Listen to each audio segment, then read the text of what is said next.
Our second gospel reading this morning is from the Gospel of John, chapter 20, verses 24 through 31. Jesus appears to Thomas and the disciples.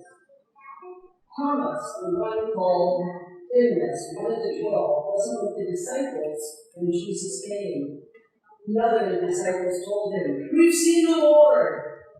But he replied, "Unless I see the nail marks in his hands, put my finger in the wounds left by the nails, and put my hands into his side, I won't believe." After 8 days, his disciples were again in a house, and Thomas was with them. Even though the doors were locked, Jesus entered and stood among them. He said, "Peace be with you."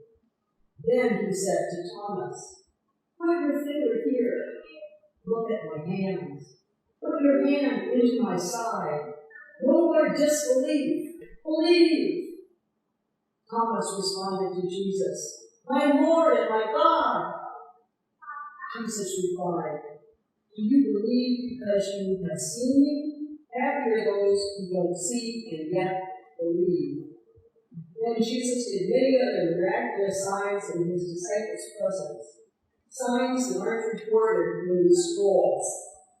But those things are written so that you will believe that Jesus is the Christ, God's Son, and that believing you will have life in his name.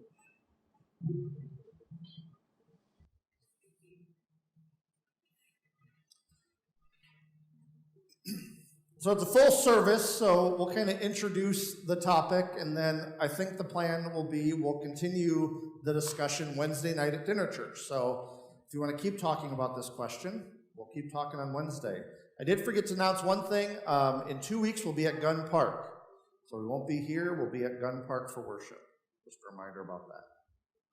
So the original question posed for this Sunday, sometimes I'll kind of expand the scope of a question, but the original question was, can I still be a Christian if I doubt the virgin birth? That's the question that was submitted. And I've expanded it to ask the question, what do you have to believe to be a Christian? Like, where's the threshold? Where's the line that you hit? So let's start here. How do you define a Christian? What do you think? You believe in Jesus as your Savior, okay? Anyone else want to throw a definition out of a Christian?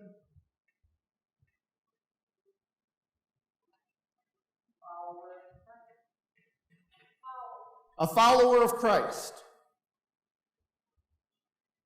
Anything else?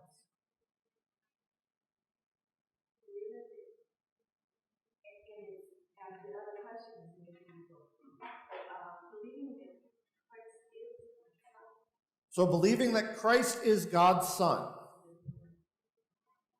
Okay, that they are one. Okay. Yes. Loving one another makes you a Christian. Okay? Anyone else?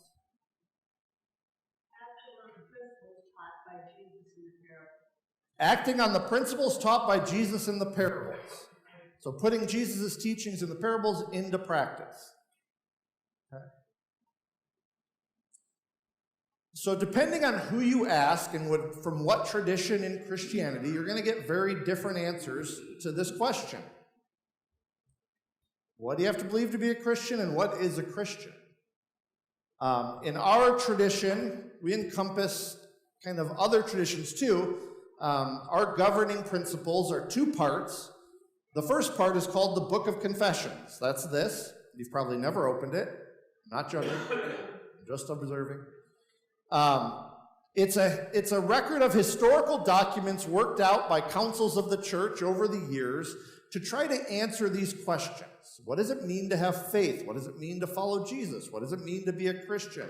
What does it mean to be the church? All of these kinds of questions have gotten different answers over the years. It goes all the way back to the first creeds, the Nicene Creed, the Apostles' Creed, which we don't say a lot, but I grew up in the ELCA church, so we said one of those every week.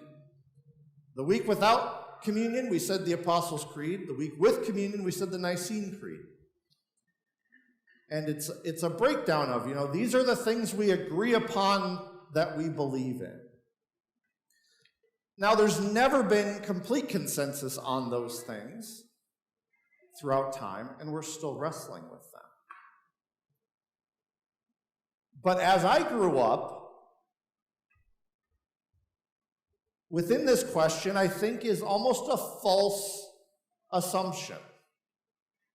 Being a Christian is all about belief, right? We always ask the question, what do you have to believe to be a Christian? So it's all about the things we believe. And depending on who you ask that question, they're going to have different parameters. The things you have to believe in to be a Christian. There are people within certain streams of Christianity that will not view me as a Christian because I've never spoken in tongues. And for them, that's a criteria to be a Christian. You have to speak in tongues. I tried to pitch that I had to learn Greek and Hebrew, and I took French in college, but that didn't count. That's not what they're talking about. In our two readings this morning, the parable of the sheep and goats, what is the criteria for how they're judged?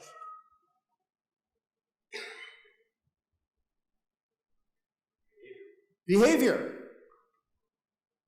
How you treated the least of these, the poor, the hungry, the imprisoned, the sick, the marginalized, how you treated that group determined if you were a sheep or a goat.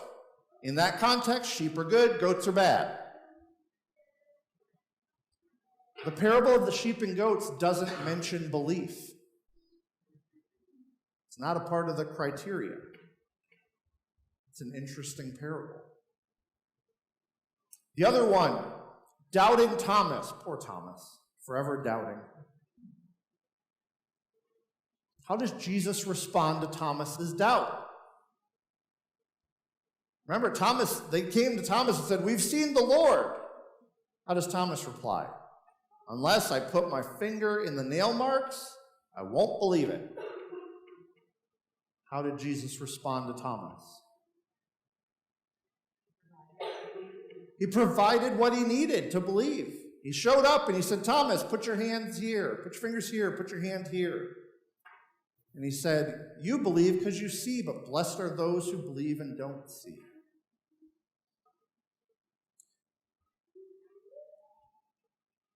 What we like as humans is an either or. We're way more comfortable with an either or. It's either this or it's that. We like strong boundaries between those two. One is right, one is wrong. We don't like messiness. The Bible's not that simple. It's not all about belief. It's not also all about what we do. Both seem to matter. We like to say that different parts of the Bible, James is disagreeing with Paul because James emphasizes the works we do matter most because they show our faith, and Paul says, no, we can do nothing apart from the grace God gives us. It's grace alone. Well, read the fullness of both, and they don't disagree nearly that much. It's both. Now, here's the problem I see in how we handle this. We try to be the gatekeepers of what it means to be a Christian. We try to set the parameters with what we're comfortable with for people being a Christian. You have to check these boxes of belief, and when you check all of the boxes of belief, you are then a Christian by our judgment. What does that turn us into? What role are we playing in the Bible when we do that?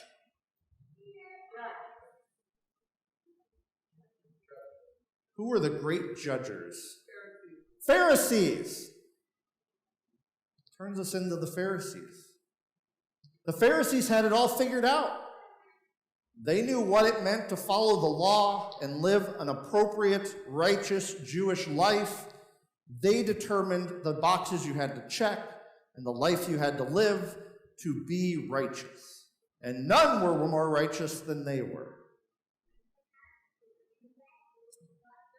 For all of the interactions with Jesus and the Pharisees, boy, do we spend a lot of time trying to be Pharisees. You think we'd learn? So we'll talk more Wednesday about, are there things that need to be there to be called a Christian? Are there a certain minimum beliefs that have to be there? Or do we really need to rethink what that means? So this is an intro. Come Wednesday, we'll continue this discussion.